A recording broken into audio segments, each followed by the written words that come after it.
Welcome back to another Sunday School Bible class. This week's lesson is entitled The Tower of Babel. Before we start this week's lesson, we need to learn what the words history and descendants mean. History is the story of people over a long period of time, such as hundreds or even thousands of years. When dealing with history, we often use the word descendants. Descendants are the generations of people over long periods of time. When a man and a woman have children, the man and the woman are in one generation, and the children are in the next generation.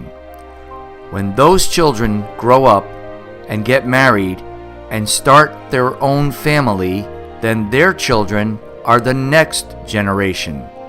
As the years pass, each generation will grow up and start their own generation, and the chain of people that came from the parents are called the descendants of those parents.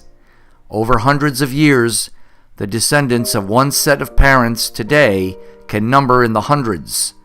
However, back in the early part of the Bible, people lived much longer, so they had many more children. Their descendants would number in the thousands. We are talking about history and descendants because when Noah and his family came out of the ark with all of the animals, there were no other people or animals left on the earth. They had all been killed in the flood.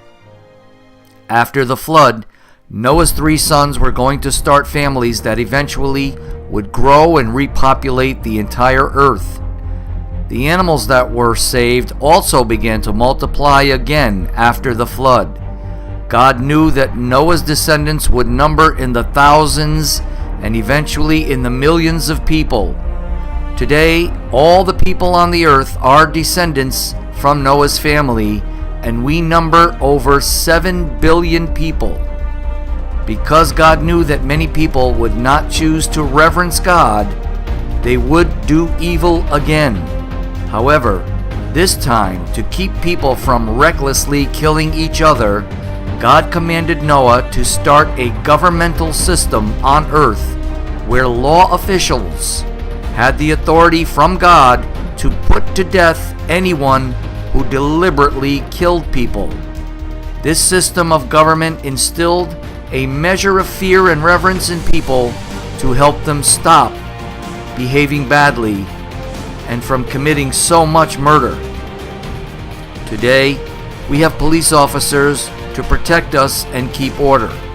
Just think how bad it would be if there were no police officers or any kind of government to stop people from committing crimes. Today's lesson is about pride. There is good pride and bad pride. Good pride is when we try to be the best people we can be because this honors God. Studying, working hard, going to church, helping others in any way we can are all examples of becoming a good person, and that's something that we can take pride in. This is good pride. When people decide they will not obey, respect, or even listen to God because they think they are better, smarter, or more powerful than God, this is bad pride. It is one of the worst sins. In fact, that is the sin that Lucifer committed when he was an angel, and he thought he was like God, so God kicked him out of heaven. God will not tolerate that kind of pride. So back to history. Over 500 years after the flood, since all the people were descendants of Noah's 3 sons, they all spoke the same language, and everyone was able to understand one another. Many of these people decided that instead of spreading out over all the earth as God wanted them to, they would all stay together, rebel against God by building a mighty city and making a great name for themselves as if they were greater than God. To show God that they were greater than He was, they even were trying to build a tower to reach heaven. God knew that because they were doing this and they were inspired or driven by Satan, their imaginations were running wild and they became more evil.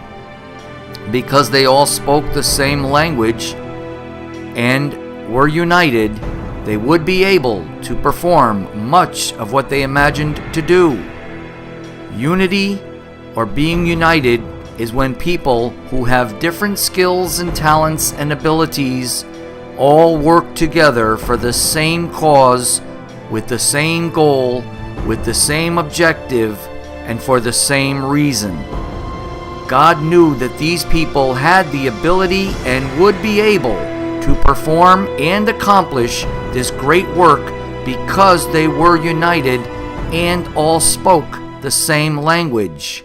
So God simply gave them all different languages so that when they began to speak to each other, they could not understand one another.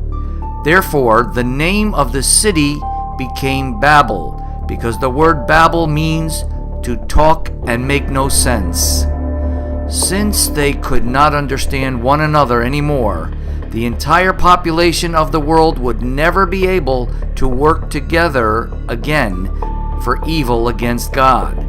The people stopped building the tower and they began to split up in groups based on their language.